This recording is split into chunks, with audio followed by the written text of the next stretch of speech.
Imagine a form of life so radically different, so incredibly complex, that it defies our fundamental understanding of biology, chemistry, and even physics. A life not bound by flesh and bone, not fueled by organic compounds, but something else entirely. What if I told you that in the shadows of scientific literature, whispers exist, hushed, almost forgotten accounts of entities that could only be described as pure energy, intelligent and sentient, interacting with our world? And what if, despite these astonishing claims, mainstream science has largely ignored, dismissed, or actively suppressed any discussion of them? The question then becomes, why has nobody talked about pure energy life? To begin unraveling this profound mystery, we must first confront the ingrained assumptions that define our very concept of life. For centuries, our scientific worldview has been firmly rooted in what astrobiologists sometimes call carbon chauvinism. We define life by its reliance on carbon, its synthesis of intricate organic molecules, its need for liquid water, and its cellular structure.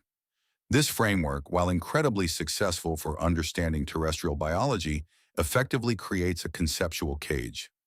Anything that falls outside these parameters is almost automatically relegated to the realm of fiction, pseudoscience, or outright delusion. Consider the sheer audacity of suggesting a life form composed entirely of plasma, electromagnetic fields, or even quantum phenomena. The very idea challenges the pillars of chemistry, the laws of thermodynamics, and the biological principles taught in every university. It's an idea so disruptive that to seriously entertain, it would require a complete reevaluation of what constitutes alive. Early scientific inquiries into the possibility of non-carbon-based life were largely theoretical, exploring silicon as an alternative, or perhaps ammonia as a solvent instead of water. But these discussions, revolutionary as they were at the time, still operated within the confines of chemistry and atomic structure. They still imagined a physical, tangible form. The notion of pure energy life, however, leaps beyond even these imaginative boundaries. Where would such a creature exist? What would it eat? How would it reproduce?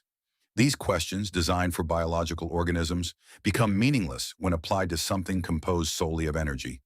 This inherent conceptual disconnect is the first major hurdle.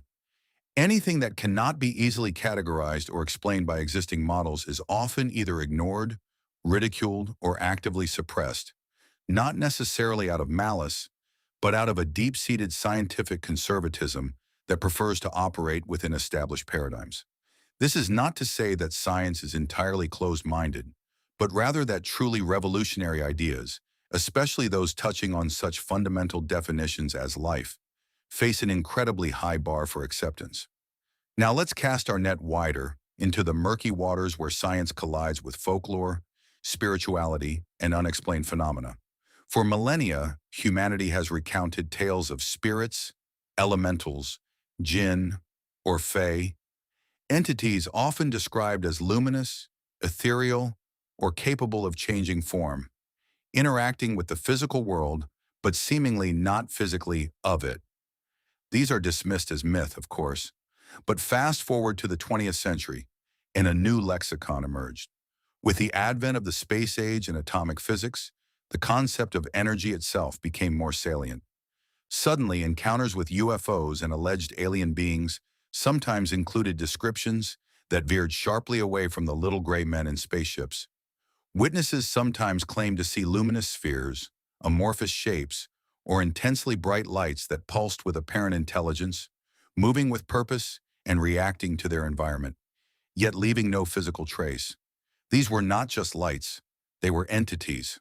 One of the most intriguing, albeit highly speculative, theories to emerge from the fringe was the idea of plasma organisms. Proposed by early UFO researchers and some physicists, this concept suggested that certain atmospheric phenomena, particularly ball lightning, might not merely be inanimate electrical discharges.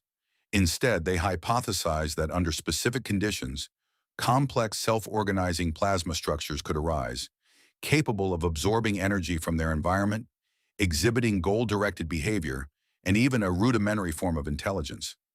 Imagine a sentient ball of lightning, capable of navigating, observing, and even interacting.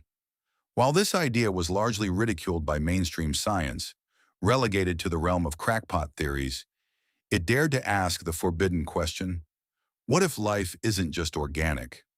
What if some forms of consciousness could manifest as highly organized energy? The story takes a darker, more unsettling turn when we look at specific alleged encounters. Consider the infamous Mothman sightings in Point Pleasant, West Virginia, during the mid-1960s.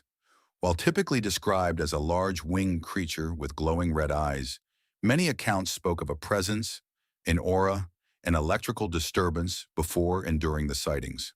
Some witnesses felt an oppressive energy, a drain on their own vitality.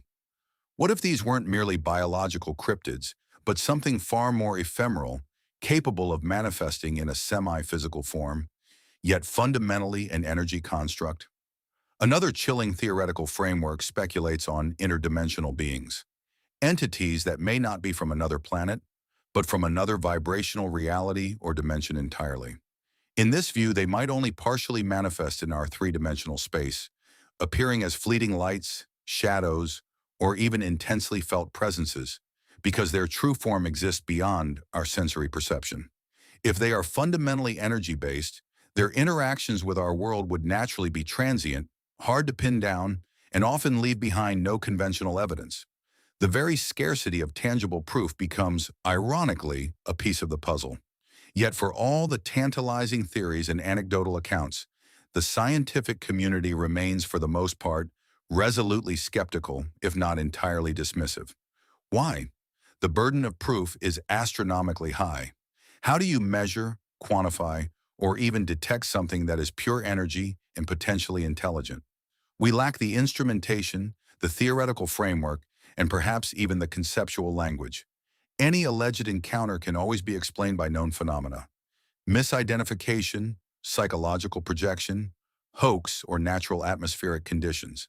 And so, the scientific consensus defaults to the mundane. To embrace the idea of pure energy life would mean overturning foundational principles, investing enormous resources into speculative research, and risking scientific credibility. It's a leap of faith that most established scientists simply aren't willing or able to make, particularly when easier, more conventional explanations suffice. The deepest reason nobody talks about pure energy life might lie within us. Our brains, finely tuned by millennia of evolution on a physical planet, are wired to perceive and interact with matter. We are material beings, living in a material world, and our understanding of existence is inextricably linked to tangibility. The idea of sentient energy is intrinsically unsettling because it threatens our anthropocentric view of consciousness and our carbon-centric definition of life. It implies a universe far stranger, far more complex, and potentially far more populated with diverse forms of intelligence than we can comfortably imagine. To acknowledge such entities would force humanity to confront its own intellectual limitations, to admit that our scientific models are incomplete, and that there are fundamental aspects of reality that remain utterly alien to us. Perhaps the human psyche, and by extension, the collective scientific mind, simply isn't ready for a truth that radical. To this day, the specter of pure energy life lingers in the shadows, an unsolved riddle, a theoretical possibility that holds the potential to redefine everything we thought we knew about life, the universe, and our place within it. If you're intrigued by these deep mysteries, consider exploring the hidden histories of ancient civilizations and their own baffling encounters.